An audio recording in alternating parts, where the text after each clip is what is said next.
तो अब तक हम लोगों ने देखा कि हाइपोथेसिस क्या होती है, नल हाइपोथेसिस क्या होती है, इसी तरीके से अल्टरनेट हाइपोथेसिस क्या होती है, ठीक है।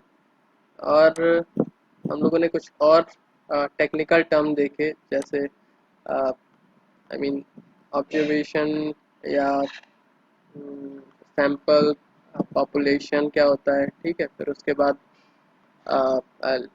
लेवल ऑफ कॉन्फिडेंस क्या होता है, लेवल ऑफ सिग्निफिकेंस क्या होता है, कुछ ऐसे टर्म देखे थे, ठीक है। अब जो हमारा जो मेन पर्पस था, जो चाई स्क्वायर टेस्ट, जिसको पढ़ने के लिए हम लोगों ने ये सारी टर्मिनोलॉजी देखी थी, उसे शुरू करेंगे, ठीक है। तो बेसिकली हाइपोथेसिस के बेसिस पे हमारे पास बहुत सारे एल्गोरिदम्स हैं, है ना। सिर्फ चाई स्क्वायर टेस्ट नहीं है, और भी बहुत सारे एल्गोरिदम हैं, ठीक है। अ, जैसे एनोवा टेस्ट हो गया, पी टेस्ट हो गया, टी टेस्ट हो गया, जी टेस्ट हो गया, ठीक है। पियर्सन, काफ़ी सारे टेस्ट अवेलेबल हैं, ठीक है, हाइपोथेसिस बेसिस पे, मतलब जो कि हाइपोथेसिस को टेस्ट करने के लिए किए जाते हैं, ठीक है। उनमें से चाई स्क्वायर टेस्ट भी एक अ, इसी तरीके का टेस्ट है, बट इसका यूज़ करके हम लोग फीचर सिलेक्शन भी कर सकते हैं। फीचर सिलेक्शन के लिए हम लोग एनोवा टेस्ट भी यूज़ कर सकते हैं, पी टेस्ट भी यूज़ कर सकते हैं, जी टेस्ट भी यूज़ कर सकते हैं। काफ़ी तरीके के एल्गोरिदम अवेलेबल हैं, जिसमें जो मेन मेन एल्गोरिदम है वो है जी टेस्ट, जेड टेस्ट जिसको बोलते हैं, ठीक है। और चाई स्क्वायर टेस्ट, एनोवा टेस्ट है, पियर्सन टेस्ट है, ठीक है। और भी एक दो एल्गोरिदम और है जिनको हम लोग देखेंगे। इन्फॉर्मेशन गेन हम लोगों ने देख ही लिया है, ठीक। जो इंटरव्यू में पूछे जाते हैं, नोवा टेस्ट, चाई स्क्वायर टेस्ट, टी टेस्ट, जी टेस्ट, ठीक है, जी टेस्ट, ठीक। यही इम्पॉर्टेंट है, ठीक है ना।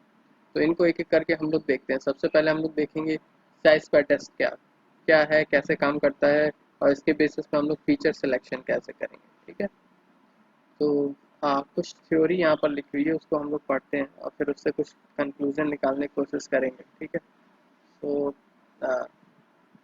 We always wonder where the chi square test is useful in machine learning. इस लाइन का मतलब ये है कि काफ़ी सारी जगह पे चाई स्क्वायर टेस्ट का हम लोग यूज़ करते हैं। ज़रूरी नहीं कि सिर्फ और सिर्फ फीचर सिलेक्शन के लिए ही करें। तो इसमें काफ़ी सारे लोगों को कन्फ्यूज़न होता है कि आखिर अ, जैसे जो मेन पर्पस था इसका, जो चाई स्क्वायर टेस्ट का था, वो था हाइपोथेसिस टेस्टिंग, ठीक है। अब इसके अलावा हम लोग फीचर सेलेक्ट, लोगों को यही कन्फ्यूज़न होता है कि इसके थ्रू हम लोग फीचर को कैसे सेलेक्ट करेंगे, ठीक है। ये काफ़ी कन्फ्यूज़न है लोगों में। Even P test, P value, G test, ANOVA test को लेके ही काफ़ी कन्फ्यूज़न है लोगों में। जितने फ्रेशर होते हैं, 2 या 3 साल एक्सपीरियंस भी होते हैं, उनको कन्फ्यूज़न रहता है इस चीज़ को लेकर, ठीक है। तो बेसिकली यहाँ पर हम लोग जो चाई स्क्वायर टेस्ट करने जा रहे हैं वो किसी भी तरह की हाइपोथेसिस टेस्टिंग के लिए तो है ही, बट आल्सो उसके थ्रू हम लोग क्या करने वाले हैं, फीचर सिलेक्शन और करने वाले हैं, ठीक है। कि जो भी हाइपोथेसिस, हम कुछ ऐसी हाइपोथेसिस लेंगे कि जिसके बेसिस पे हम लोग फीचर सिलेक्शन कर सके। मेन मेन फंडा क्या है, हाइपोथेसिस टेस्टिंग। हाइपोथेसिस टेस्टिंग से हम डिफरेंट डिफरेंट टेस्ट केस को, यूज केस को टेस्ट करते हैं, ठीक है। जैसे कल हम लोगों ने देखा था कि कोई मेडिसिन इंडिया में चलेगी कि नहीं चलेगी, तो ये एक तरह की हाइपोथेसिस है। तो उसी तरीके से हम एक हाइपोथेसिस अगर मान लें कि ओके, ये फीचर क्लासिफिकेशन के लिए इम्पोर्टेंट है कि नहीं है, तो बस हमें क्या करना होगा, या तो उस हाइपोथेसिस को टेस्ट करके या तो ये देखना होगा कि ये हाइपोथेसिस सही है या गलत है, बस यही। अगर हम लोगों ने ये आइडेंटिफाई कर लिया तो बस हमें पता चल जाएगा कि ये फीचर इंपॉर्टेंट है कि नहीं है। तो इम्पॉर्टेंट है कि नहीं ये कैसे पता चलेगा, उसके लिए जो हमारी मेन हाइपोथेसिस होगी वो ये होगी कि ये दो जो फीचर हैं, सपोज एक लेवल था, जैसे हम टाइटेनिक डेटा सेट की अगर फिर से बात करें, तो एक लेवल था टाइटेनिक डेटा सेट में जेंडर, और दूसरा जो टारगेट वेरिएबल था वो क्या था, सर्वाइव। सर्वाइव किए कि नहीं किए, ठीक है। तो इन दो फीचर को लेके अगर हम लोग ये आइडेंटिफाई कर लें कि ये दोनों फीचर इंडिपेंडेंट है। इंडिपेंडेंट का मतलब क्या, कि जो इवेंट जेंडर कॉलम में हो रहा है उस इवेंट का कोई रिलेशन नहीं है किससे, क्लास लेवल से, ठीक है। क्लास लेवल मतलब सर्वाइव किए कि नहीं किए, इसका कोई मतलब नहीं है, मतलब ये दोनों इंडिपेंडेंट है। तो ये दो इवेंट के बेसिस पे अगर हमने इंडिपेंडेंट, अगर हाइपोथेसिस मान ली कि ये दोनों फीचर इंडिपेंडेंट हैं, अगर हमने ये प्रूव कर दिया, तो उस केस में क्या होगा, वो पर्टिकुलर फीचर मतलब जेंडर, वो इम्पॉर्टेंट नहीं होगा, क्योंकि वो दोनों इंडिपेंडेंट है। डिपेंडेंट होते तो जाहिर सी बात है, डिपेंडेंट का मतलब क्या, कि उसमें जितनी भी वैल्यू हैं, जेंडर जितनी भी वैल्यू हैं, उनके बेसिस पे हम लोग क्लासिफिकेशन कर सकते हैं कि ये सर्वाइव करेंगे कि नहीं करेंगे, ठीक है। और अगर नहीं कर पा रहे हैं तो इसका मतलब क्या, वो दोनों इंडिपेंडेंट है, चीज़ें इंडिपेंडेंट है ना। तो जैसे सिंपल सा फंडा है, जैसे कि अगर सपोज आज हमें बताना कि आज बारिश होगी कि नहीं होगी, ठीक है, तो एक फीचर हम ले लें, क्या, वही आउटलुक ले लें, कि अगर आउटलुक हमारा कुछ क्लाउडी टाइप का है तो उस केस में जाहिर सी बात है बारिश होगी, ठीक है, मतलब प्रोबेबिलिटी ज़्यादा है बारिश होने की, ठीक है। लेकिन अगर वही हम कहें कि एक फीचर हमारा ऐसा है कि आ, आज हम मार्केट जाएंगे तो बारिश होगी कि नहीं, तो ये दो इंडिपेंडेंट फीचर हैं, हमारे मार्केट जाने से बारिश होने का कोई रिलेशन नहीं, ठीक है, हमारे मार्केट जाने से बारिश होने का कोई रिलेशन नहीं है, ठीक है। या फिर आ, आ, कुछ और फीचर ले लें, जैसे आज आज अगर सेंसेक्स जो है 50 क्रॉस करेगा तो आज बारिश होगी, तो ये ऐसा कोई रिलेशन नहीं है कि क्यों, सेंसेक्स और बारिश दो अलग चीज़ें, इंडिपेंडेंट चीज़ें, इंडिपेंडेंट इवेंट हैं, ठीक है। तो इसके बेसिस पे हम लोग ये नहीं कह सकते कि बारिश होगी कि नहीं होगी, ठीक है। लेकिन हाँ, क्लाउडी आउटलुक के बेसिस पे हम लोग कह सकते हैं कि आज बारिश होगी कि नहीं होगी। तो जो आउटलुक फीचर है, वो आउटलुक फीचर आई मीन ये कह सकते हैं इस आउटलुक फीचर पे जो हमारा क्लास लेवल है वो डिपेंड कर रहा है, जो फाइनल क्लास लेवल है कि आज बारिश होगी कि नहीं होगी, तो वो चीज़ डिपेंड कर रही है किस पे, आउटलुक नाम के फीचर पे, ठीक है। तो हमें बस यही हाइपोथेसिस माननी है, इनिशियली हमें ये मानना है कि ये दो फीचर इंडिपेंडेंट है। अगर लास्ट में हमें पता चला, टेस्ट के थ्रू हमें पता चला कि ये इंडिपेंडेंट है, वाकई में इंडिपेंडेंट है, तो वो फीचर इंपॉर्टेंट नहीं होगा, ठीक है।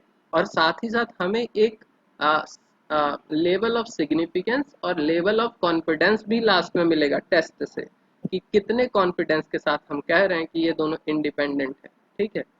तो अगर लेवल ऑफ सिग्निफिकेंस या कॉन्फिडेंस, लेवल ऑफ कॉन्फिडेंस दोनों एक दूसरे का अपोजिट है, सिग्निफिकेंस और क्या कहते हैं, कॉन्फिडेंस, दोनों एक दूसरे का अपोजिट है। वो कुछ इस तरीके से होता है, कॉन्फिडेंस और सिग्निफिकेंस। अगर हमारा डिस्ट्रीब्यूशन सपोज नॉर्मल है, सारा खेल नॉर्मल डिस्ट्रीब्यूशन का है, ठीक है।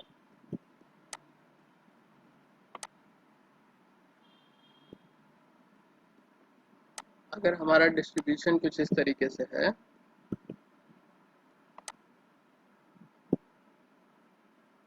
नॉर्मल सॉरी, नॉर्मल नहीं लग रहा है ये,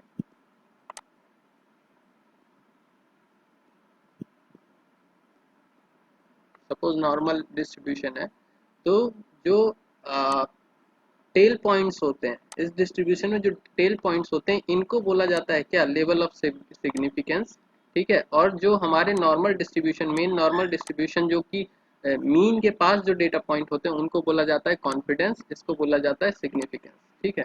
तो एग्जैक्टली क्या, जिन पॉइंट के बेसिस पे एग्जैक्टली हम कोई डिसीजन ले सके, वो कॉन्फिडेंस होता है। और जिनके पॉइंट पे हम नहीं कह सकते कि भाई ये अगर डेटा पॉइंट है तो मे बी हम क्लासीफाई कर पाएँ चीज़ों को, ना कर पाएँ, जैसे आ, आ, आ, वापस से एक और डेटा सेट में जाते जो हम लोगों ने पढ़ा था, आयरिस डेटा सेट, ठीक है। आयरिस डेटा सेट में जो सेटोसा की जो पेटल लेंथ थी वो मीन वैल्यू के अराउंड 1.4 थी। मतलब क्या, कि अगर सेटोसा, सॉरी, फ्लावर की लेंथ, फ्लावर की जो पेटल लेंथ है वो अगर 1.4 के अराउंड है, तो हम बहुत ही कॉन्फिडेंस के साथ कह सकते हैं कि वो सेटोसा से बिलोंग करेगा, ठीक है। अगर याद होगा वो, आई मीन वो एग्जांपल, तो वहाँ पर जो सेटोसा की जो मीन लेंथ थी वो क्या थी, 1.4 थी, ठीक है। लेकिन अगर सेटोसा किसी पर्टिकुलर फ्लावर की जो मीन लेंथ है वो हुई 0.5 हुई, तो हम, हमारे पास कॉन्फिडेंस नहीं है, हम नहीं कह सकते कि भाई वो सेटोसा होगा कि नहीं होगा, ठीक है। तो ये यही चीज़ है कि कितने पॉइंट के बाद एक यहाँ पर थ्रेशोल्ड सेट किया जाता है कि इस पॉइंट के बाद जितनी भी चीज़ें हैं वो सिग्निफिकेंस में आएंगी, और इसके बाद जितनी भी चीज़ें हैं वो भी कॉन्फिडेंस में आएंगी। और इवन इससे जितनी दूर जाती जाएंगी, मतलब मीन के जितने पास आती जाएंगी, उतना कॉन्फिडेंस बढ़ेगा हमारा, और मीन से जितना दूर जाएंगे हमारा उतना ही सिग्निफिकेंस बढ़ेगा, ठीक है। मतलब कॉन्फिडेंस लो होगा, सिग्निफिकेंस बढ़ेगा, अगर सिग्निफिकेंस बढ़ रहा है तो कॉन्फिडेंस लो होगा, ठीक है। तो मीन से दूर जितनी भी वैल्यू जाती हैं, ठीक है, मीन से दूर जितनी भी वैल्यू जाती हैं, उस केस में हमारा कॉन्फिडेंस लो हो जाता है। तो हम एक थ्रेशोल्ड सेट करते हैं, एक थ्रेशोल्ड सेट करते हैं, और उसके बेसिस पे हम कहते हैं कि अगर इस थ्रेशोल्ड से कम है, इस थ्रेशोल्ड से हमारा जो डेटा पॉइंट कम है, तो उस केस में हम कहेंगे कि ओके, ये सिग्निफिकेंट वैल्यू है, इसको हम कंसीडर नहीं करेंगे। ठीक है, सिग्निफिकेंट वैल्यू इस डेटा पॉइंट को कंसीडर नहीं करेंगे। तो ये एग्जैक्टली क्या होता है, क्रिटिकल सेक्शन होता है, ये वाला जो पोर्शन होता है डेटा पॉइंट का क्रिटिकल सेक्शन होता है। जैसे हम अगर सपोज हमारे पास एक फीचर सिर्फ पेटल लेंथ है, तो हमें अगर पेटल लेंथ मिली 0.3 के अराउंड मिली, तो हम नहीं कंसीडर करेंगे। मतलब अगर पेटल लेंथ किसी भी केस में, अगर ये हमने थ्रेशोल्ड सेट कर दिया कि सपोज 0.1, नहीं, पॉइंट, सपोज 1 कर दिया, 1.0, ठीक है, 1.0 अगर हमने ये सेट कर दिया कि 1 से लेस जितने भी हैं वो सिग्निफिकेंट होंगे, 1 से ग्रेटर जितने भी डेटा पॉइंट होंगे, उनके बेसिस में हम श्योर क्लासिफिकेशन कर सकते हैं कि ये फ्लावर सेटोसा होने वाला है। ठीक है, तो इस ये जो वैल्यू, जो सिग्निफिकेंट वैल्यू होती है, ठीक है, आई मीन जो थ्रेशोल्ड वैल्यू होती है, इसको बोला जाता है पी वैल्यू, पी वैल्यू, ठीक है, प्रोबेबिलिटी वैल्यू बोला जाता है। ठीक है,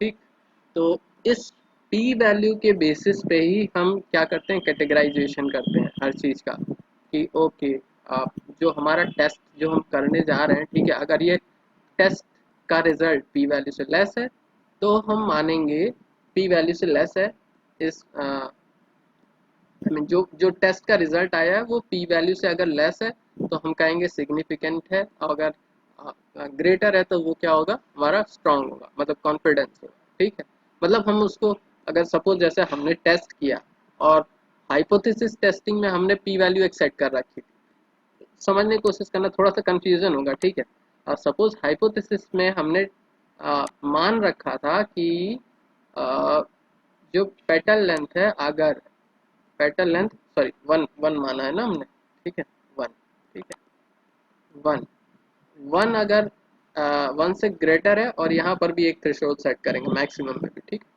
अब वो बाद में देख लेंगे हम लोग।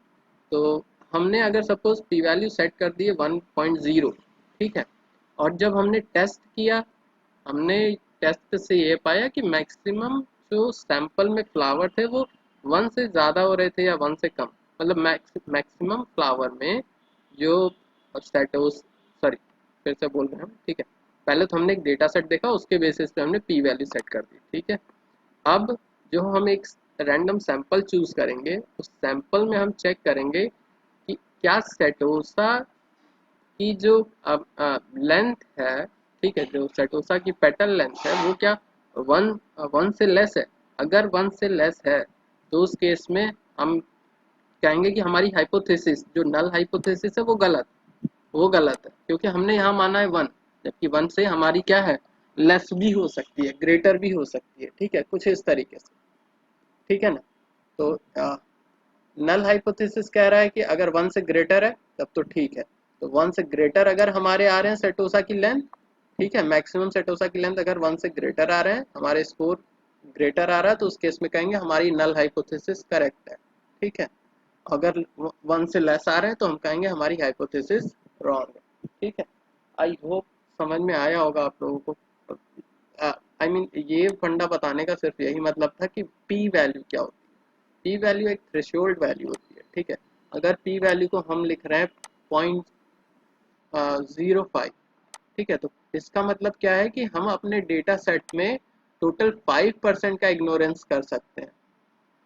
अगर शुरू की कुछ डिस्ट्रीब्यूशन की कुछ क्लासेस याद होंगी, तो इसका मतलब ये है कि 0.95% हम डेटा सेट कंसीडर कर रहे हैं, और 0.05 जो कि इस रीजन में आता, 0.05 ये रीजन, और ये रीजन में जितने डेटा पॉइंट होते हैं वो 0.5 आते हैं। ठीक है, तो 0.5% होते, आई मीन 5% होते, इधर 2.5%, इधर 2.5%। ठीक है, अगर नॉर्मल डिस्ट्रीब्यूशन है तो, फिर से हम बोल रहे हैं, ठीक है, फिर से बोल रहे हैं कि अगर नॉर्मल डिस्ट्रीब्यूशन है, तो ये वाला रीजन जो क्रिटिकल रीजन है, इस क्रिटिकल रीजन में जितने डेटा पॉइंट आते हैं इन जनरल, हम लोग क्या करते हैं, सिर्फ 5% को ही क्रिटिकल वैल्यू सेट करते हैं, 5%।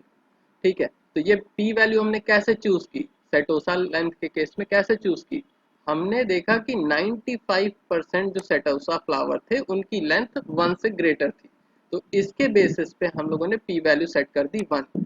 ठीक है, तो मतलब जो हमारा लेवल ऑफ सिग्निफिकेंस कितना है, लेवल ऑफ सिग्निफिकेंस है 0.05, मतलब 5% का हम लोगों ने छूट दे दी है, और 0.95 जो है हमारा वो क्या है, कॉन्फिडेंस है। ठीक है, अब इसको आप लोग घटा बढ़ा भी सकते हैं, अपने अपने अकॉर्डिंग कर सकते हैं। ठीक है, तो मतलब क्या है, ये पी वैल्यू को हमने जो लेवल ऑफ सिग्निफिकेंस 0.05 के बेसिस पे ये पी वैल्यू सेट की थी।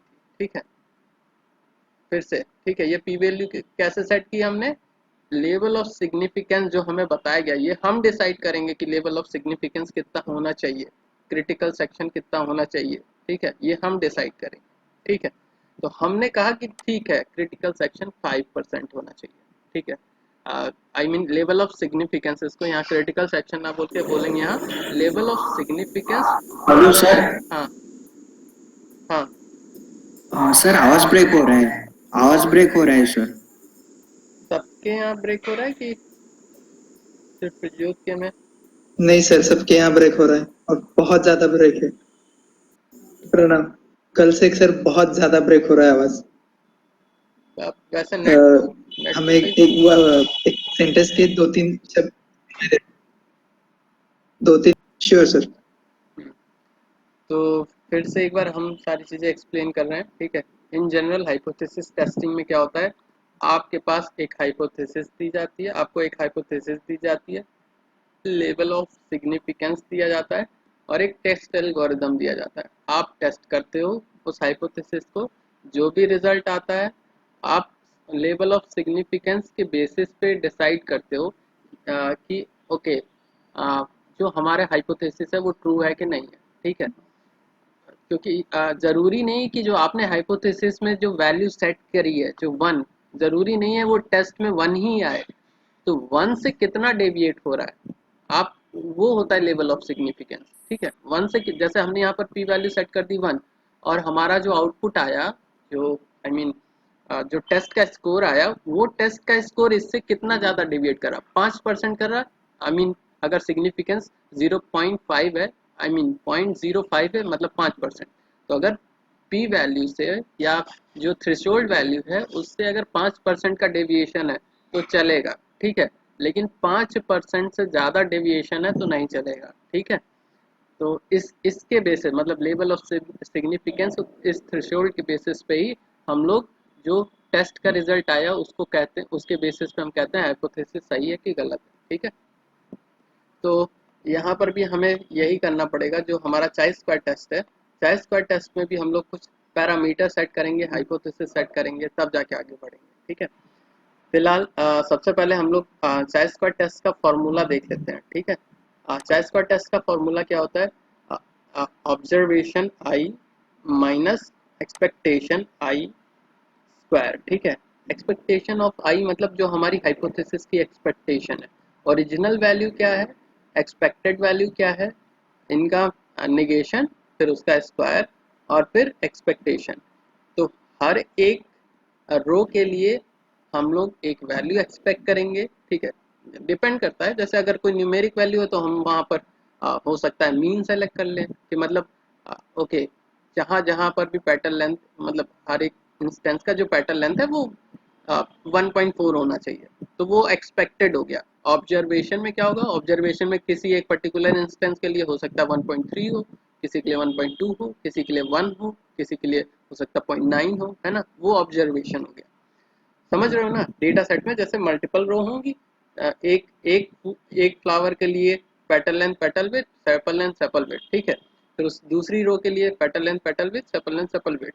इसी तरीके से 100, मोर देन 100 रोज थी, 120 के अराउंड रोज थी शायद मे बी। ठीक है, तो उसी तरीके से क्या होगा कि अगर सिर्फ एक सिंगल फीचर लेके चलें, क्योंकि चाइल्ड स्क्वायर टेस्ट क्या कर रहे हैं, यहाँ हम लोग फीचर सिलेक्शन कर रहे हैं, तो कोई एक फीचर लेके चलेंगे। ठीक है, ऐसा नहीं है कि जब ट्रेनिंग करेंगे तो सारे फीचर एक साथ पास कर देंगे, लेकिन एग्जैक्टली होती एक एक फीचर की ट्रेनिंग होती है। ठीक है, तो एक फीचर हमने चूज किया पेटल लेंथ, उसमें से ऑब्जर्वेशन लिया, और पहले तो उसका एक हमने हाइपोथेसिस सेट कर दी, क्या होनी चाहिए वो हाइपोथेसिस, क्या होनी चाहिए, पॉइंट, सपोज मीन वैल्यू हमने ले ली कि सेटोसा फ्लावर है तो उसकी जो पेटल लेंथ होनी चाहिए 1.4 होनी चाहिए, ठीक है। अब एक एक फ्लावर उठाओगे, उसकी पेटल लेंथ ऑब्जर्व करोगे, उसको सब्सट्रैक्ट करोगे एक्सपेक्टेड से, एक्सपेक्टेड हमने मीन रख रखा है यहाँ पर, ठीक है। तो मीन वैल्यू से सब्सट्रैक्ट करोगे, उसका स्क्वायर करोगे, डिवाइड कर दोगे एक्सपेक्टेड वैल्यू से। इसी तरीके से फिर दूसरा इंस्टेंस उठाओगे, तीसरा, और सबको सम कर दोगे। क्या करोगे, सब हर एक रो के लिए जितनी वैल्यू आएगी उसको सम कर दोगे, और वही हमारी क्या हो जाएगी, चाई स्क्वायर वैल्यू होगी, ठीक है। वही हमारी चाई स्क्वायर वैल्यू होगी। अब इस चाई स्क्वायर वैल्यू के बेसिस पे हम लोग, लेवल ऑफ सिग्निफिकेंस के बेसिस पे हम लोग अ, ये डिसाइड करेंगे कि ओके, कि हमारा जो जो चाई स्क्वायर वैल्यू आई है, इस चाई स्क्वायर वैल्यू और हाइपोथेसिस जो हम लोगों ने मेजर की थी, जो हाइपोथेसिस है, ठीक है, हाइपोथेसिस में जो वैल्यू है वो मतलब मैच कर रही है कि नहीं कर रही है, ठीक है। अगर मैच नहीं कर रही है तो उस केस में हम कहेंगे ओके, नल हाइपोथेसिस गलत है, मैच कर रही तो हाइपोथेसिस सही है, ठीक है। तो ये तो था सिर्फ चाई स्क्वायर का फॉर्मूला। अभी फीचर सिलेक्शन बाकी है, ठीक है, देखते हैं फीचर का सिलेक्शन कैसे करेंगे, ठीक। तो अच्छा, एक चीज़ और यहाँ पर एक और चीज़ है, सी। सी बोलते हैं डिग्री ऑफ फ्रीडम, सी को बोलते हैं degree of freedom. Degree of freedom क्या होता है, थोड़ा सा इसको समझते हैं। डिग्री ऑफ फ्रीडम ये बताता है कि नंबर ऑफ वेरिएबल चूज करने के लिए आप कितने फ्री हैं, ठीक है। आप number of I mean variable choose करने के लिए कितने फ्री हैं। जैसे एक एग्जांपल लेते हैं, अभी सब समझ में आ जाएगा, ठीक है। सपोज हमारे पास एक सेट ऑफ एरे दिया गया है,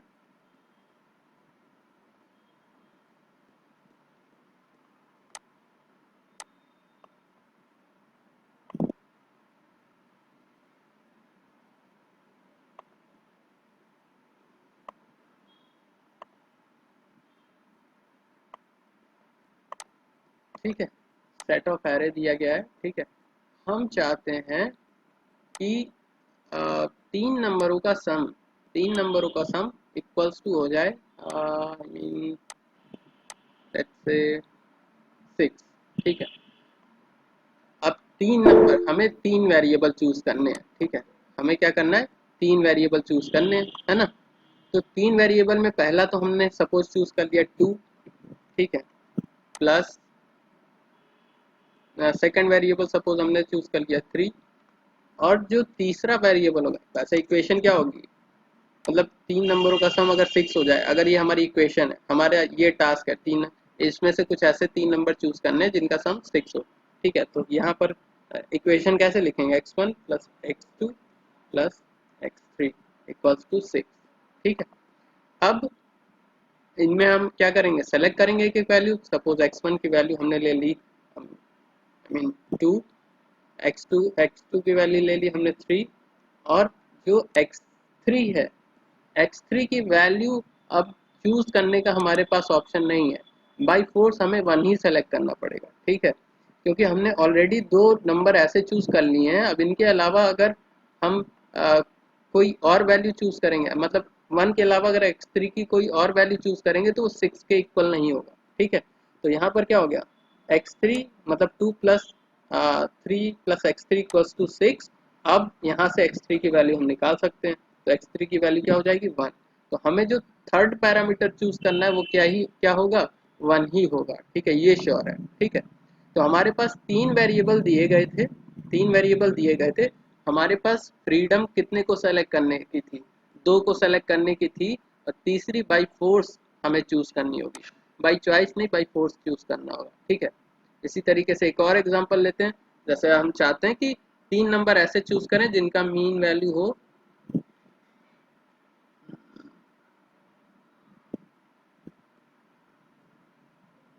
मीन वैल्यू कुछ भी ले लेते हैं, सपोज आई मीन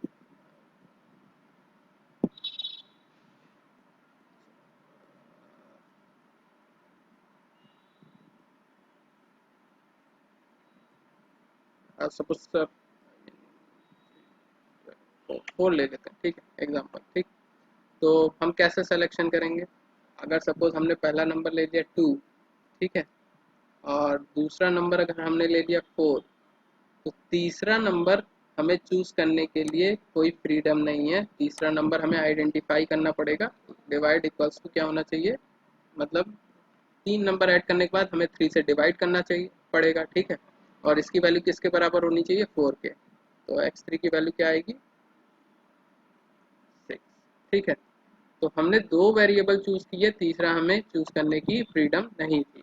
इसी तरीके से कुछ और भी पैरामीटर हम चूज कर सकते हैं, दो मतलब कुछ और वेरिएबल चूज कर सकते हैं, जैसे पहले 6 प्लस 2 प्लस x3 हो जाएगा equals to divided by 3 equals to 4, ठीक है। तो x3 की वैल्यू क्या आएगी हमारी,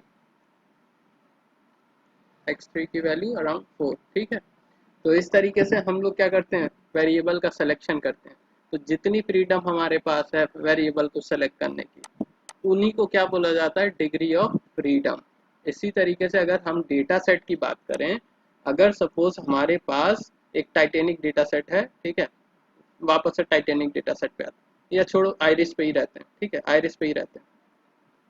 तो अब ये एग्जैक्टली हमें डिग्री ऑफ फ्रीडम क्या पता चल रहा है कि जितने वेरिएबल थे उनमें से एक कम, उसमें एक घटा दो, वही होती है क्या, डिग्री ऑफ फ्रीडम। अगर यहाँ 3 वेरिएबल थे तो 3 माइनस 1 2 वेरिएबल 2 हो गया, ठीक है। तो यही क्या है, डिग्री ऑफ फ्रीडम। इसी तरीके से अगर सपोज किसी डेटा सेट की डिग्री ऑफ फ्रीडम निकालनी है, तो एक पर्टिकुलर फीचर हमने सपोज चूज किया, फ्लावर सपोज, फ्लावर की डिग्री ऑफ फ्रीडम निकालनी है, ठीक है। कैटेगरिकल फीचर की इन जनरल हम लोग निकालते हैं डिग्री ऑफ फ्रीडम, ठीक है। तो फ्लावर जो मतलब फाइनल क्लास लेवल था, जिसमें सेटोसा, वर्जिनिका, वर्सिकलर, ठीक है। तो अगर फ्लावर हमारा फीचर है तो यहाँ पर 3 वेरिएबल है, सेटोसा, ठीक है, वर्जिनिका और वर्सिकलर, ठीक है, वर्सिकलर। तो यहाँ पर कितने वेरिएबल हैं हमारे पास, मतलब कितनी क्लासेस हैं, 3, ठीक है। 3 क्लासेस हैं, 3 में से एक घटा दोगे तो क्या होगा, 2, ठीक है। तो वेरिएबल के केस में इस तरीके से होता है। अगर किसी क्लास की बात करें तो क्लास के नंबर ऑफ पॉसिबल इंस्टेंस कितने हो सकते हैं, नंबर ऑफ पॉसिबल इंस्टेंस कितने हो सकते हैं, मतलब डोमेन कितना हो सकता है इस क्लास का, फ्लावर फ्लावर फीचर का डोमेन कितना हो सकता है, या तो सेटोसा होगा, या तो वर्जिनिका होगा, या तो वर्सिकलर होगा।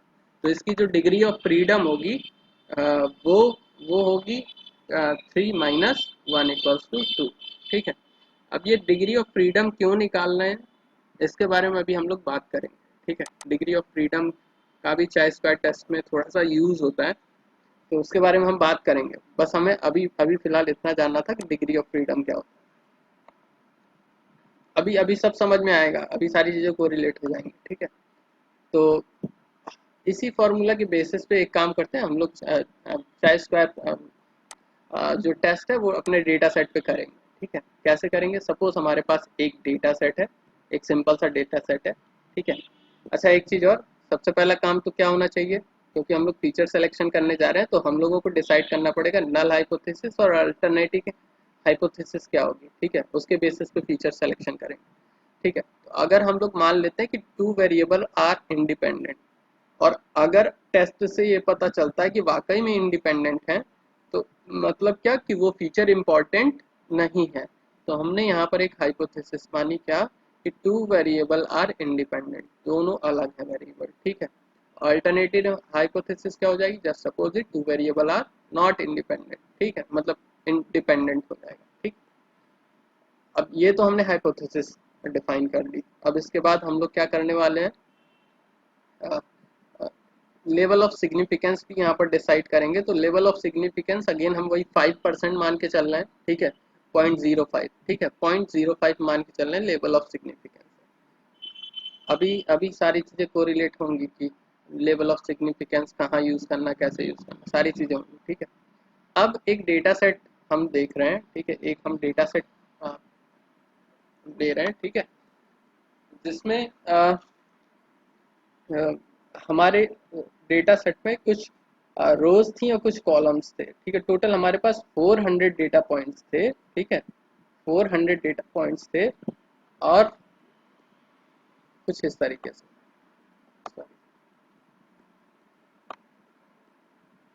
इसमें हमारे दो दो फीचर थे, देखो जब भी हम लोग चाई स्क्वायर टेस्ट करेंगे तो ये एक सुपरवाइज एल्गोरिदम है, ठीक है। तो हमारे पास फाइनल क्लास होना चाहिए, ठीक है, फाइनल क्लास होना चाहिए। तो यहाँ पर हम एक फीचर पे टेस्ट करने जा रहे हैं कि ये इंपॉर्टेंट फीचर है कि नहीं, और उस फीचर का नाम क्या है, जेंडर, ठीक है। और जो हमारा फाइनल क्लास है वो है I mean let's say yes और नो है, ठीक है, सरवाइव और नॉट सरवाइव, यस और नो, ठीक है। तो इस केस में हम लोग के पास जो डेटा सेट होगा या तो मेल होगा या तो फीमेल होगा, इस तरीके से डेटा सेट होगा, ठीक है। और यहाँ पर या तो यस होगा या तो नो।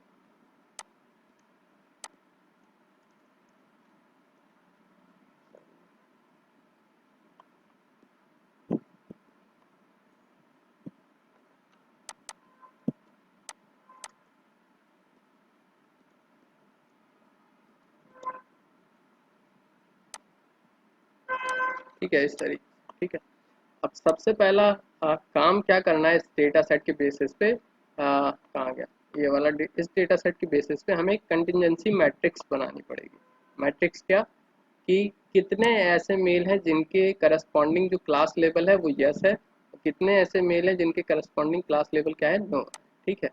तो हमारे पास 400 रिकॉर्ड्स थे, 400 रिकॉर्ड्स में 38 मेल ऐसे थे जिन्होंने यस बोला है, ठीक है।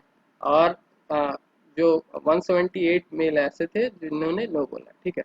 और टोटल मेल कितने थे, 216, इतने टोटल मेल थे, ठीक है। फीमेल में कितने फीमेल के करस्पॉन्डिंग यस है और कितने फीमेल करस्पॉन्डिंग नो है, और टोटल फीमेल कितने हैं। तो यहाँ पर सम करोगे तो 400 आएगा, और इधर भी सम करोगे तो 400 आएगा। ये क्या बता रहा है, total number of yes event, total number of no event, ठीक है। तो इन सबको सम करोगे तो 400 ही आएगा। तो इधर से भी एग्जैक्टली ये वाला सम जो बता रहा है वो बता रहा है कि इस वाले फीचर में कितने इंस्टेंस हैं, और ये वाला जो सम बता रहा है वो क्या बता रहा है, इस वाले फीचर में कितने इंस्टेंस हैं। तो जाहिर सी बात है इसमें 400 होंगे तो इसमें भी होंगे, तो वही चीज़ है यहाँ पर, ठीक है। अब डिग्री ऑफ फ्रीडम निकालना है। तो डिग्री ऑफ फ्रीडम निकालने के लिए दो फीचर यहाँ पर है हमारे पास, दो फीचर यहाँ है, ठीक है। तो इसके लिए डिग्री ऑफ फ्रीडम 2 - 1, इसके लिए डिग्री ऑफ फ्रीडम 2 - 1। अब इन दोनों को मल्टीप्लाई करेंगे, ठीक है।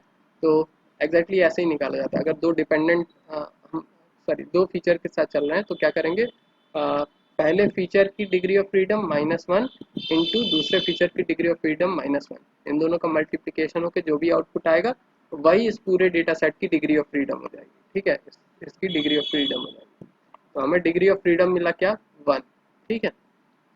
अब नेक्स्ट हमने जो हाइपोथेसिस डिसाइड की है वो क्या की है कि आ, जो दो इवेंट हैं, कहाँ गए, दो इवेंट हैं वो इंडिपेंडेंट है, मतलब दो वेरिएबल जो हैं वो इंडिपेंडेंट है। इंडिपेंडेंट का मतलब क्या है कि जेंडर डिपेंड नहीं कर रहा है यस और नो पे, ठीक है। तो इसके लिए हम लोग क्या करेंगे, जो फार्मूला है, सॉरी प्रोबेबिलिटी डिस्ट्रीब्यूशन का फार्मूला है वो अप्लाई करेंगे।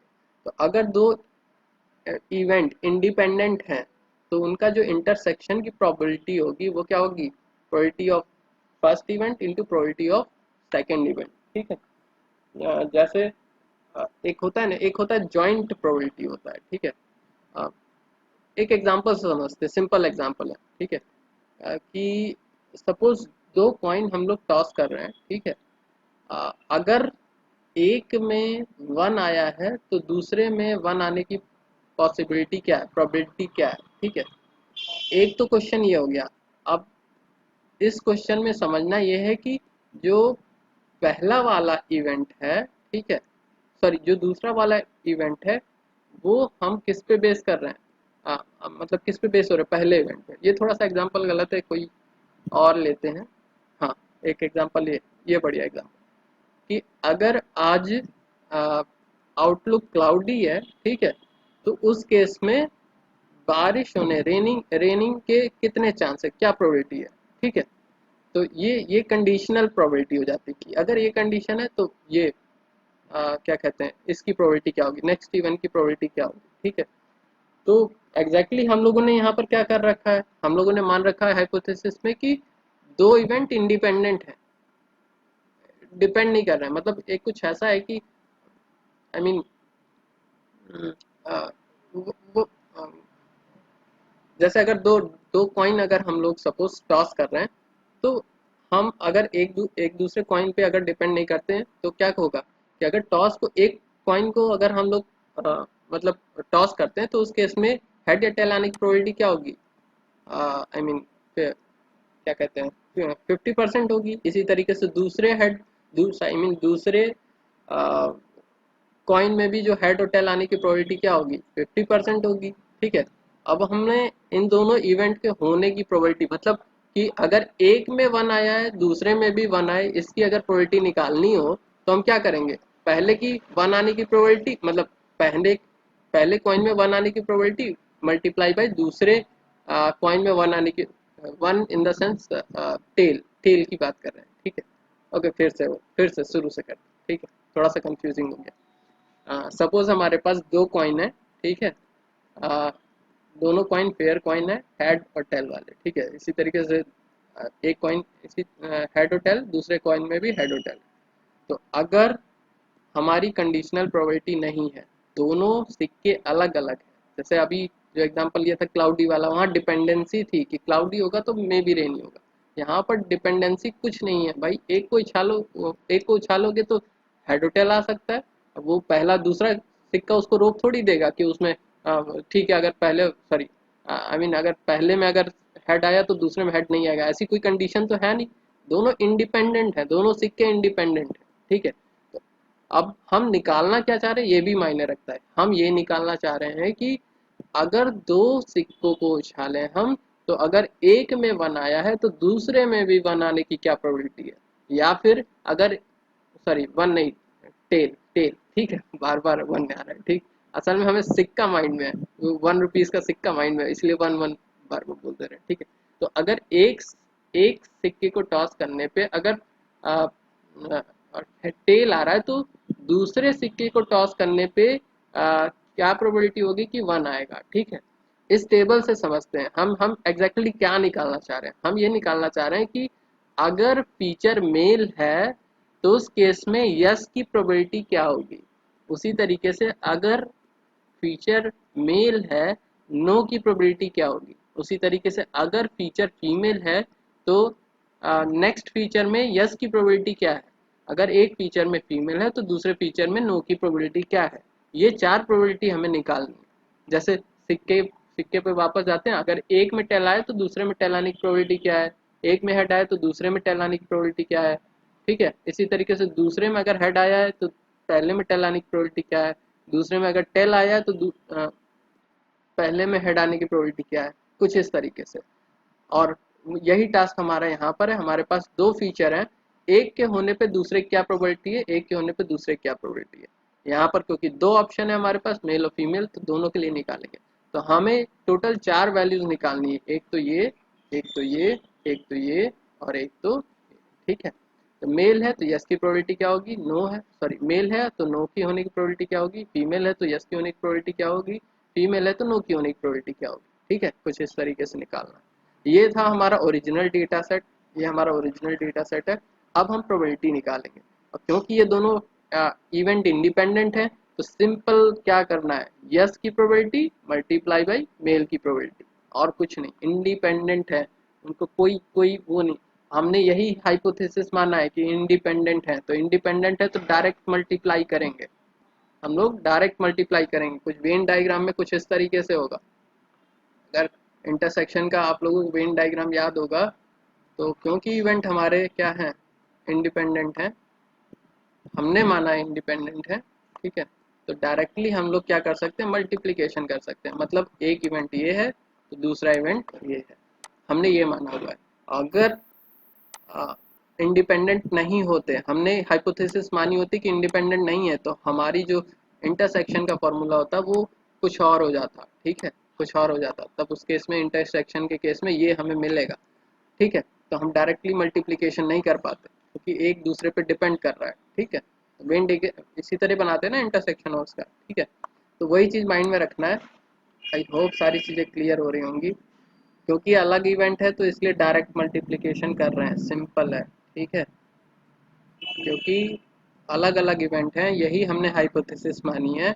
तो उस केस में इंटरसेक्शन प्रोबेबिलिटी का जो फॉर्मूला होगा वो पहले इवेंट की प्रोबेबिलिटी इंटू दूसरे इवेंट की प्रोबेबिलिटी। ठीक है, आगे बढ़ते हैं, इसी को सॉल्व करते हैं। ठीक, तो probability of yes into probability of male, मतलब ये किसके लिए हम लोग निकालने जा रहे हैं, इस वाले कॉलम के लिए, मेल और यस के लिए ये प्रोबेबिलिटी निकालने जा रहे हैं। ठीक है, तो हमने इसकी प्रोबेबिलिटी निकाली, वैल्यूज यहाँ पर पुट करी। वैल्यूज कैसे पुट करोगे, total number of yes, total number of yes, ठीक है, 82 है, ठीक है, और divided by total data point 400। Total number of male, total number of male 216 है, डिवाइडेड बाय 400। ठीक है, अब इसको मल्टीप्लाई करेंगे तो 0.1107 ये क्या आई है, प्रोबेबिलिटी आई है। ठीक है, अब इसका जो एक्सपेक्टेड वैल्यू है, ये तो ओरिजिनल वैल्यू, आई मीन जो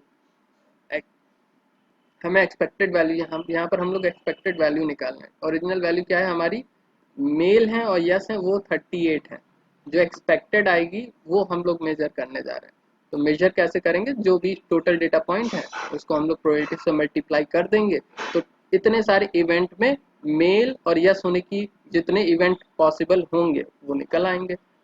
टोटल इवेंट में से हम जो प्रोबेबिलिटी है उसको मल्टीप्लाई कर देंगे, तो टोटल ऐसे हमें आई मीन जो प्रोबेबल इवेंट होंगे, जिनका चांस है कि यस होगा और मेल होगा, वो सारे इवेंट हमें मिल जाएंगे। ठीक है, तो एक्सपेक्टेड रहा क्या, 44। इसी तरीके से हम लोग मेल और नो के लिए निकालेंगे। यहाँ पर एक्सपेक्टेड क्या आया, 172, फीमेल में 32, और आई मीन फीमेल यस में प्रोबेबिलिटी आई 32, सॉरी 38, और फीमेल नो में 146। ठीक है, तो इसी फॉर्मूले से हम लोग हर बार निकालेंगे। ठीक है, तो ये हमें वैल्यू क्या निकली, एक्सपेक्टेड। तो फॉर्मूले पे वापस जाते हैं, चाय स्क्वायर टेस्ट का जो फॉर्मूला होता है वो क्या होता है, ऑब्जर्व्ड माइनस एक्सपेक्टेड। ऑब्जर्व्ड क्या है, ये है, ठीक है, ये 4, और एक्सपेक्टेड क्या है, ये 4 है। ठीक है, तो फॉर्मूले के बेसिस पे हम क्या करेंगे, पहले ऑब्जर्व्ड माइनस एक्सपेक्टेड। तो ऑब्जर्व्ड 38 है, एक्सपेक्टेड 44, यहाँ पर जब सब्सट्रैक्ट करेंगे -6 आया। ठीक है, अब इसका स्क्वायर करेंगे तो जो फार्मूला है वाकई में, जो फार्मूला ये है ना, स्क्वायर करते हैं, तो पहले ऑब्जर्व माइनस एक्सपेक्टेड निकाला, फिर स्क्वायर करेंगे और फिर डिवाइड करेंगे एक्सपेक्टेड से। तो यही 3 स्टेप हम लोग करने जा रहे हैं। तो पहले तो ओ माइनस ई, फिर इसका स्क्वायर, फिर डिवाइडेड बाई ई। ठीक है, तो ओ ये है, ई ये है, मतलब ऑब्जर्व एक्सपेक्टेड ये है, तो ओ माइनस ई, ऑब्जर्व माइनस एक्सपेक्टेड, फिर इसका स्क्वायर, और फिर इस ई से ही हम लोग डिवाइड कर देंगे। ठीक है, अब इन सब का सम ही क्या होता है, चाहे स्क्वायर वैल्यू होती है। ठीक है, तो यहाँ पर हमें क्या मिल गई, चाहे स्क्वायर वैल्यू आ गई। ठीक है, तो चाहे स्क्वायर वैल्यू तो मिल गई हमें। अब मेन फंडा ये है कि अब इससे हाइपोथेसिस कहाँ से मेजर करेंगे। ठीक है, मतलब वैल्यू तो निकल गई है, लेकिन हाइपोथेसिस हम लोगों ने अभी कुछ किया, मतलब अभी हम कुछ नहीं कह सकते, मतलब हाइपोथेसिस से इसका क्या रिलेशन है। ठीक है, तो इसके लिए क्या है कि जो चाई स्क्वायर का डिस्ट्रीब्यूशन की एक टेबल है, चाई स्क्वायर डिस्ट्रीब्यूशन की एक टेबल है, अकॉर्डिंग टू पी वैल्यू, जो हम लोग लेवल ऑफ सिग्निफिकेंस की बात कर रहे हैं। ठीक है, level of significance, level of significance के लिए एक टेबल दी गई है, चाई स्क्वायर में दी हुई है, कि अगर आपका डिग्री ऑफ फ्रीडम 1 है तो उस केस में, और आप मान के चल रहे हैं कि लेवल ऑफ सिग्निफिकेंस 0.05 है। ठीक है, तो उस केस में जो चाई स्क्वायर वैल्यू है वो 3.84 होनी चाहिए। ठीक है, डिग्री ऑफ फ्रीडम अगर 1 है, और आप मान के चल रहे हैं कि जो लेवल ऑफ सिग्निफिकेंस है ये भी आपको दिया रहेगा। ठीक है, लेवल ऑफ सिग्निफिकेंस, या इसको अल्फा भी बोलते हैं। ठीक है, इसको अल्फा भी बोलते हैं। ठीक, लेवल ऑफ सिग्निफिकेंस अगर 0.5 मान के आप चल रहे हैं, तो चाई स्क्वायर की वैल्यू होनी चाहिए 3.84। ठीक है, अब 3.84 होनी चाहिए, अब हमारी निकली कितनी है, 2.22।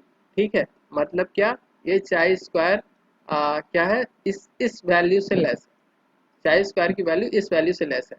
अगर ग्रेटर होती तो कोई इशू नहीं होता, लेस है क्योंकि, तो जो हमने हाइपोथेसिस मानी है वो गलत है, जो हमने हाइपोथेसिस मानी है वो गलत है। मतलब क्या, कि ये दो फीचर इंडिपेंडेंट है, ये दो फीचर इंडिपेंडेंट है। ये हमारी जो हाइपोथेसिस है वो गलत है। मतलब क्या, ये दोनों फीचर डिपेंडेंट है। तो हम यहाँ पर कह सकते हैं कि जेंडर आई मीन कंट्रीब्यूट करेगा क्लासिफिकेशन में, यस और नो के क्लासिफिकेशन में कंट्रीब्यूशन करेगा। ठीक है, तो यहाँ से इस टेबल से हम लोगों ने फाइंड आउट किया है। और जितनी भी डिग्री ऑफ फ्रीडम है, जैसे मैक्सिमम 60 तक, 60 डिग्री ऑफ फ्रीडम तक इन्होंने टेबल दे रखी है। अब एक बार डिग्री ऑफ फ्रीडम के बेसिस पे डिस्ट्रीब्यूशन भी देख लेते हैं चाहे स्क्वायर वैल्यूज का। ठीक है, तो अगर डिग्री ऑफ फ्रीडम ये है 1 है, तो उस केस में हमारा जो कर्व होता है वो कुछ इस तरीके से आता है चाहे स्क्वायर वैल्यूज का। ठीक है, चाहे स्क्वायर वैल्यूज का इस तरीके से कर्व आता है। अब यहाँ पर हम लोग देख सकते हैं कि 3.8 3.84 जो चाहे स्क्वायर वैल्यू जो बोल रहा है कि डिग्री ऑफ फ्रीडम में अगर वैल्यू 3.8 होनी चाहिए, आई मीन अगर आपका जो लेवल ऑफ सिग्निफिकेंस 0.5 है, तो उस केस में 3.8 होनी चाहिए। तो इसका मतलब ये है कि यहाँ पर 3.8 समथिंग यहाँ पर कहीं आएगा। ठीक है, तो इतनी वैल्यू, तो जाहिर सी बात है इतनी वैल्यू हम लोग क्या कर सकते हैं, इग्नोर कर सकते हैं। और इसके आगे की वैल्यू हम लोग सब लेने वाले हैं, इसके आगे की वैल्यू सब लेने वाले हैं, इसके बाद की वैल्यू को हम लोग इग्नोर कर देंगे। ठीक है, तो जैसे जैसे डिग्री ऑफ फ्रीडम बढ़ती जाती है उस हिसाब से ये डिस्ट्रीब्यूशन नॉर्मल होता चला जाता है। ठीक है, जैसे जैसे डिग्री ऑफ फ्रीडम बढ़ती है उस हिसाब से ये नॉर्मल डिस्ट्रीब्यूशन हो जाता है और चीज़ें आसान हो जाती हैं। अगर एक फीचर लेके चलते हैं तो हमारा कुछ ग्राफ इस तरीके से होता है। ठीक है, तो इसमें एक लोअर लिमिट डिसाइड करना थोड़ा सा मुश्किल हो जाता है। ठीक, तो ये था हमारा क्या, चाय स्क्वायर टेस्ट। अगर इसमें कोई कंफ्यूजन है तो पूछ सकते हो, अदरवाइज एक बार फिर से जल्दी से रिवाइज करते हैं इसको। ठीक है, जल्दी से रिवाइज करते हैं, समझ में आएगा। ठीक है, तो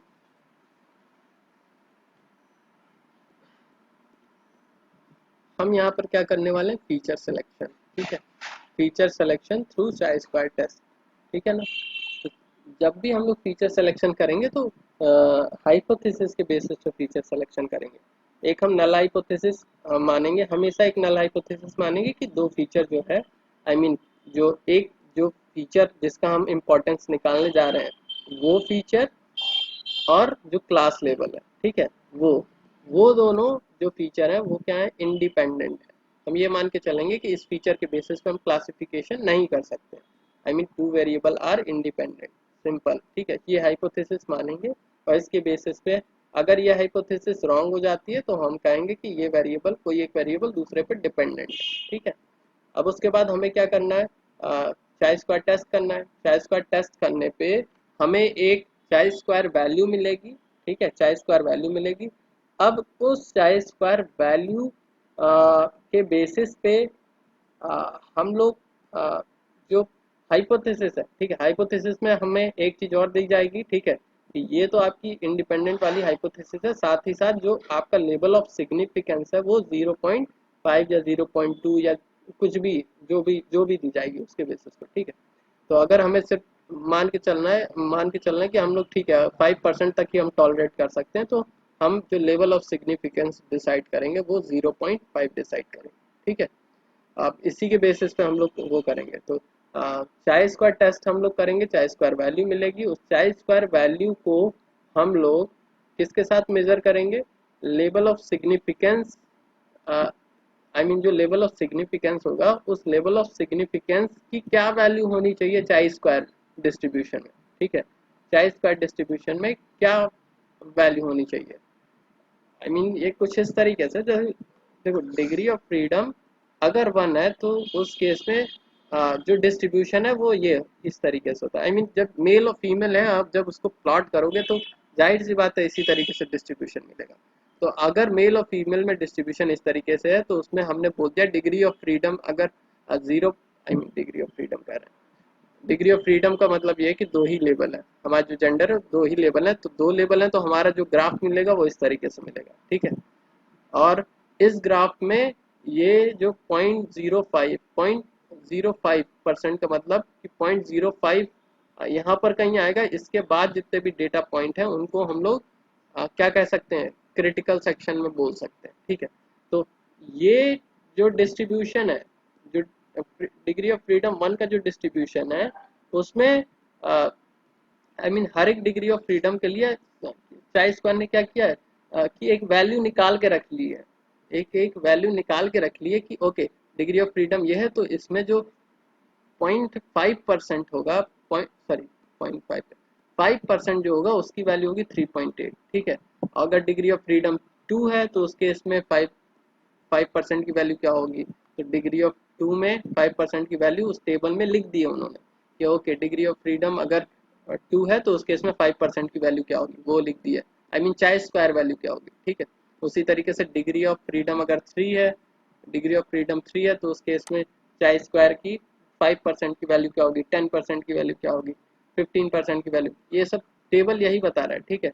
जैसे 5%, 1%, 5%, 10%, 25%, 50%, 75, 90, 95, 99%, ठीक है। तो ये बता रहा है कि ये टेबल ये बता रहा है कि 5% अगर हम लोग कंसीडर कर रहे हैं तो उस केस में चाई स्क्वायर की वैल्यू 3.84 होगी अगर डिग्री ऑफ फ्रीडम 1 है, ठीक है। तो जो हम कैलकुलेशन करेंगे यहाँ से, जो कैलकुलेशन करके चाई स्क्वायर की वैल्यू निकालेंगे उसको इससे कंपैरिजन करेंगे। ओके ओके, लग रहा है कि हमने कुछ गलत बोल दिया है, एक चीज़ गलत निकल गई हमसे, ठीक है। ओके, ये दोनों फीचर इंडिपेंडेंट हैं, क्योंकि देखो 3.84 हमारा यहाँ कहीं आएगा, ठीक है, 3.84 यहाँ कर कहीं आएगा, ठीक है। अब जो चाई स्क्वायर की वैल्यू आई है वो इस तरफ आई है, 2 पॉइंट समथिंग आई है, ठीक है। तो इस तरफ है, इस तरफ की वैल्यू को I mean right hand side की वैल्यू को नेग्लेक्ट करेंगे, अगर लेफ्ट हैंड साइड में आ गई तो उसको कंसीडर करेंगे। मतलब ये क्या, जो हमारी नल हाइपोथेसिस थी, जो हमारी नल हाइपोथेसिस थी वो करेक्ट है कि दो फीचर इंडिपेंडेंट हैं, दो फीचर इंडिपेंडेंट हैं, ठीक है। तो इस वाली केस में तो एक्चुअली ये टाइटैनिक डेटा सेट नहीं है, कोई और डेटा सेट, ठीक है, जिसमें 400 रोज हैं, ठीक। तो अभी इसके लिए जो चाई स्क्वायर की वैल्यू निकली है वो आई है 2 पॉइंट समथिंग आई है, और थ्रेशोल्ड टेबल क्या बता रही है 3.84। तो 3.84 से अगर ज़्यादा होता तो उस केस में हम कहते हैं कि नल हाइपोथेसिस गलत है, क्योंकि 3.84 से लेस आया है, 2 पॉइंट समथिंग आया है, तो वो पॉइंट इधर लाई करेगा। तो उस केस में हम कहेंगे कि ओके जो हमारी नल हाइपोथेसिस है करेक्ट है। अगर इससे ज़्यादा होती है उस केस में कहते हैं क्या, नल हाइपोथेसिस गलत है, ठीक है। अभी क्या है, नल हाइपोथेसिस सही है, ठीक है। आई होप चीज़ें समझ में आ गई होंगी। तो नल हाइपोथेसिस डिसाइड की, कंटिजेंसी टेबल बनाया, कंटिजेंसी टेबल के बेसिस पे हम लोगों ने एक्सपेक्टेड निकाली, ये तो थी ऑब्जर्व, जो हमारे डेटा सेट में थी ये ऑब्जर्व वैल्यू थी। एक्सपेक्टेड हम लोग निकाल रहे हैं, एक्सपेक्टेड कितनी होनी चाहिए, ठीक है। एक्सपेक्टेड यहाँ पर देखो जी, क्योंकि कैटेगरिकल हमारा डेटा सेट है तो उसका, हाँ बोलो। आवाज फिर से बहुत ज्यादा ब्रेक हो रही है, तीनों को भी वही सेम प्रॉब्लम आ रही है। सबको प्रॉब्लम आ रही है। ओके, एक काम करते हैं, हाँ सर, अभी ज्यादा हो रही है एक ब्रेक। काम करते हैं, इस वीडियो को अभी हम यस सर। अपलोड करेंगे, एक बार देख लेना इसको, ठीक है। अभी आज फिर ज़्यादा नहीं पढ़ाएंगे, बस इसी को पढ़ा के वो कर दे रहे हैं, ठीक है, ख़त्म करते हैं। वीडियो रिकॉर्ड जो है उसको हम अपलोड कर देंगे, उसको एक बार देख लेना, ज़रूर से देख लेना, ठीक ठीक है। है सर। तो यहाँ पर क्या हुआ, सबसे पहले हम लोग ने नल हाइपोथेसिस डिसाइड हाँ की। सर हाँ पक्का। सर। हाँ, नल हाइपोथेसिस डिसाइड की, नल हाइपोथेसिस डिसाइड करने के बाद हमें, क्योंकि चाई स्क्वायर टेस्ट करना है तो चाई स्क्वायर टेस्ट में दो चीज़ें होनी चाहिए, ऑब्जर्व और एक्सपेक्टेड। ऑब्जर्व हमारे पास है जो डेटा सेट से हमने निकाली है, एक्सपेक्टेड हम निकालनी है। एक्सपेक्टेड में हम क्योंकि इंडिपेंडेंट मान के चल रहे हैं तो इंडिपेंडेंट के केस में हम प्रोबेबिलिटी को मल्टीप्लाई करेंगे, ठीक है। मतलब अगर यस है तो मेल होने की प्रोबेबिलिटी, ओके, और नो है तो मेल होने की प्रोबेबिलिटी, यस है तो फीमेल होने की प्रोबेबिलिटी, नो है तो फीमेल होने की प्रोबेबिलिटी। इस हिसाब से हम चारों वैल्यू एक्सपेक्टेड वैल्यू निकाल लेंगे। अब हमारे पास ऑब्जर्व वैल्यू है और एक्सपेक्टेड वैल्यू है, इसके बेसिस पे हम लोग चाई स्क्वायर वैल्यू निकालेंगे, ठीक है। तो चाई स्क्वायर वैल्यू कैसे निकालेंगे, ऑब्जर्व माइनस एक्सपेक्टेड, फिर इनका हम क्या करेंगे, स्क्वायर करेंगे, स्क्वायर करने के बाद एक्सपेक्टेड से डिवाइड कर देंगे। जो भी वैल्यू आएगी हर एक उसके लिए, आई मीन इंस्टेंस के लिए, उसको हम लोग सम कर देंगे, सम करेंगे, वही हमारा क्या होगा, चाई स्क्वायर वैल्यू होगी। अब जो भी चाई स्क्वायर वैल्यू होगी, इस चाई स्क्वायर का वैल्यू का हम लोग लेवल ऑफ सिग्निफिकेंस के बेसिस पे कहेंगे कि ये इसको रिजेक्ट करना है कि एक्सेप्ट करना है, ठीक है। तो पहले तो हम लोग लेवल ऑफ सिग्निफिकेंस डिसाइड करेंगे। जो हम लोगों ने नल हाइपोथेसिस डिसाइड की थी, उसमें हमने बताया कि जो लेवल ऑफ सिग्निफिकेंस है वो 0.5 होना चाहिए। तो चाय स्क्वायर टेबल में देखेंगे कि हमें 0.5 डिग्री ऑफ फ्रीडम 1 पे जो वैल्यू मिलेगी वो हमारी बताती है कि अगर इतना आ रहा है, इससे लेस है तो ठीक है, इससे ग्रेटर होगा तो रिजेक्ट करना है, इस वैल्यू से अगर लेस है तो हमें इस वैल्यू से लेस अगर चाहे स्क्वायर वैल्यू आई है तो हमें एक्सेप्ट करना है, और इस वैल्यू से लेस अगर ग्रेटर वैल्यू आई है तो हमें रिजेक्ट करना है नल हाइपोथेसिस को। तो हमारी चाहे स्क्वायर वैल्यू 2.2 है, तो हाँ, जो कि इससे लेस है 3.84, तो हमें क्या करना होगा कि नल हाइपोथेसिस को एक्सेप्ट करना पड़ेगा, मतलब दोनों फीचर इंडिपेंडेंट है, दोनों फीचर इंडिपेंडेंट है। ठीक है, तो हमें जो है क्या कहते हैं, अ, हमें ये पता चला कि टेस्ट के बाद हमें ये पता चला दोनों फीचर इंडिपेंडेंट है, मतलब वो फीचर इंपॉर्टेंट नहीं है। अगर आ, उसकी वैल्यू 3.84 से ज़्यादा आती, 3.84 से ज़्यादा आती तो हम कहते हैं वो फीचर इंपॉर्टेंट है, क्योंकि हमने हमारी जो नल हाइपोथेसिस है वो है इंडिपेंडेंट वाली। ठीक है, डिपेंडेंट वाली हाइपोथेसिस लेके चलते तो फिर इससे लेस वाला कंसीडर करते कि 3.8 से अगर लेस है तो फीचर इंपॉर्टेंट है, और 3.8 से ग्रेटर है तो हमारा फीचर इंपॉर्टेंट नहीं है। ठीक है, तो इस हिसाब से, और ये टेबल निकलती कैसे, इन जनरल कई सारे प्रैक्टिकल करके देखा गया कि अगर डिग्री ऑफ फ्रीडम 2 है तो उस केस में डिस्ट्रीब्यूशन इस तरीके से होता है, और अगर 1 है तो उस केस में डिग्री ऑफ फ्रीडम अगर 2 है तो उस केस में हमारा डिस्ट्रीब्यूशन ये होता है, yellow colour. Degree of freedom 3 है तो हमारा ग्रीन कलर। 4 है तो 4 का नहीं प्लॉट किया, 5 का प्लॉट किया, फिर 10 का प्लॉट किया। ठीक है, तो इस हिसाब से डिस्ट्रीब्यूशन होता है कि अगर डिग्री ऑफ फ्रीडम ये है तो डिस्ट्रीब्यूशन इस तरीके से होगा इन जनरल। और उसी के बेसिस पे यहाँ पर एक्सपेरिमेंट करके देखे गए होंगे कि ओके, जो 5% है वो 3.8 से लेस है डिग्री ऑफ फ्रीडम के केस, 3.8 से ग्रेटर है। 5% डेटा पॉइंट 3 स्क्वायर वैल्यू 3.8 से ग्रेटर है। उसी तरीके से अगर डिग्री ऑफ फ्रीडम हमारा 2 है तो उस केस में जो 5% है वो 5% होंगे किससे ग्रेटर, 5.99, मतलब यहाँ कहीं 5.99, ठीक है, समथिंग लाइक। तो जो 5% करेंगे वो 5.9 से ग्रेटर होंगे। ठीक है, 5% यहाँ पर होगा कहीं 5.99। ठीक, तो जो 5% जो डेटा पॉइंट होंगे वो 5.99 के ज़्यादा होंगे।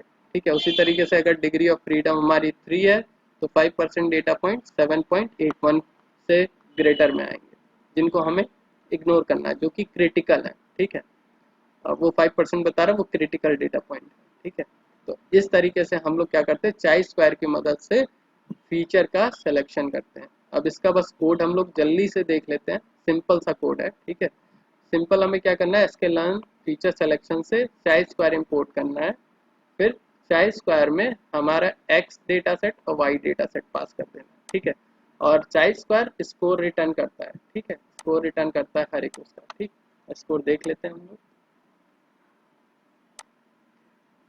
डेटा सेट नहीं रीड किया अभी हम लोगों ने।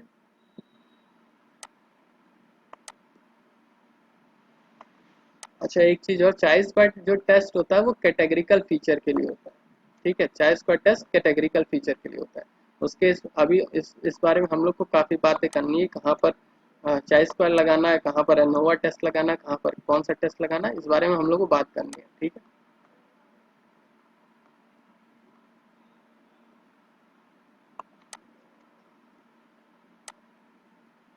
ओके। हम लोग प्लॉट करते हैं इम्पोर्टेंट फीचर को। तो यहाँ पर देखो, जो टाइटेनिक डेटा सेट हम लोगों ने लिया था वो उसने अगेन बताया कि जो हमारा जेंडर है वो सबसे ज़्यादा इम्पोर्टेंट है, फिर उसके बाद फेयर, फिर पाँच, फिर सिप एस पी, फिर एम्बाग, इस तरीके से। ठीक है, लास्ट में एज है। तो सबसे ज़्यादा इम्पोर्टेंट फीचर हमारा क्या था, वो जेंडर था। ठीक है, अच्छा, ये जो दे रहा है वो स्कोर बता रहा है कि इंडिपेंडेंट फीचर होने का, इसलिए यहाँ पर देखो हमने 1 से सब्सट्रैक्ट किया है, सारे फीचरों को 1 से सब्सट्रैक्ट किया। अगर हाइपोथेसिस हमारी होती कि फीचर डिपेंडेंट है, डिपेंडेंट है तो उस केस में यहाँ पर 1 माइनस नहीं करेंगे। यहाँ पर ये रिटर्न करके दे रहा है स्कोर कि कौन कौन से फीचर इंडिपेंडेंट है, उनका स्कोर ज़्यादा होगा। जितने फीचर इंडिपेंडेंट होंगे तो मतलब कम इम्पोर्टेंट होंगे, तो जो कम इम्पोर्टेंट होंगे उनका स्कोर ज़्यादा होगा। तो हमें क्या करना है, सब में से एक सब्सट्रैक्ट कर देंगे तो उसका जस्ट अपोजिट हो जाएगा। मतलब 1 में से उसको सब्सट्रैक्ट कर देंगे तो वो उसका जस्ट अपोजिट हो जाएगा, है ना। तो आई मीन ये फिर से समझाने की कोशिश करते हैं। ये स्कोर बता रहा है कि कौन सा फीचर कम इम्पोर्टेंट है, तो जो कम होगा उसका स्कोर ज़्यादा होगा। लेकिन हमको क्या चाहिए, इसका जस्ट अपोजिट, जिसका स्कोर ज़्यादा है वो कम इम्पोर्टेंट है, जिसका स्कोर ज़्यादा है वो कम इम्पोर्टेंट। इसलिए यहाँ पर हमने क्या किया है, सब्सट्रैक्ट कर दिया है, ठीक है। या फिर यहाँ पर मैक्स करना चाहिए हमें, मैक्स ऑफ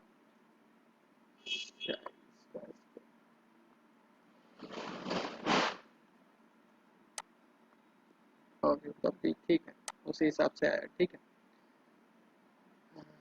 खैर आई होप ये चीज़ समझ में आ गई होगी। चाइल्ड स्क्वायर ने जो रिटर्न करके दिया वो बताया है इसने कि कौन से फीचर इम्पोर्टेंट नहीं नहीं आई मीन जो फीचर इम्पोर्टेंट नहीं है उसका स्कोर ज़्यादा करके दिया है। तो हमें इसका जस्ट अपोजिट करना है, तो जाहिर सी बात है अपोजिट करने के लिए हमें क्या करना पड़ेगा। जैसे स्कोर अभी आया होगा 1 2 3 4 5 6 7 8 9।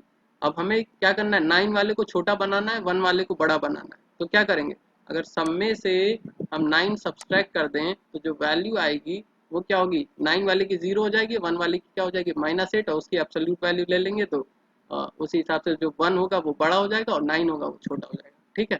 तो यही चीज़ हमने की है और कुछ नहीं किया हुआ, ठीक है। आई होप चीज़ें समझ में आ गई होंगी, ठीक है। तो आज के लिए हम लोग इतना ही रखते हैं। जो एक काम करते हैं, अच्छा जो चाइल्ड स्क्वायर है वो दो चीज़ें रिटर्न करके देता है, ठीक है। एक तो स्कोर रिटर्न करके देता है, एक चीज़ और रिटर्न करके देता है, इसके बारे में हम लोग डिस्कस करेंगे नेक्स्ट क्लास में, ठीक है। दो चीज़ें, इसलिए यहाँ पर 1 सेलेक्ट कर रखा है, ठीक है। इम्पोर्टेंस जो है वो 1 में, ठीक है। तो इसको भी डिस्कस कर लेंगे, 0 पे क्या होता है। ये आज समय थोड़ा सा ज़्यादा हो गया है, तो इसको आज डिस्कस ना करके कल ही करते हैं, ठीक है। कि ये 0 पे क्या होता है, जैसे अगर हम सिर्फ स्कोर अगर प्रिंट कराते हैं हमें 2 एरे मिलेंगे, 2 एरे मिल रहे हैं, ठीक है। तो इसके बारे में हम लोग डिस्कस करेंगे। तो फिलहाल अब हम लोगों ने कोड देख लिया, थ्योरी देख ली, चाइल्ड स्क्वायर टेस्ट की फीचर सिलेक्शन कैसे करते हैं वो सारी चीज़ें देख ली। जो नेक्स्ट है वो है हमारा फ्रेशर टेस्ट, उसके बेसिस पे कैसे हम लोग फीचर सिलेक्शन करेंगे वो हम लोग कल देखेंगे, ठीक है। आज के लिए इतना ही, कल मिलते हैं, ठीक है। ओके।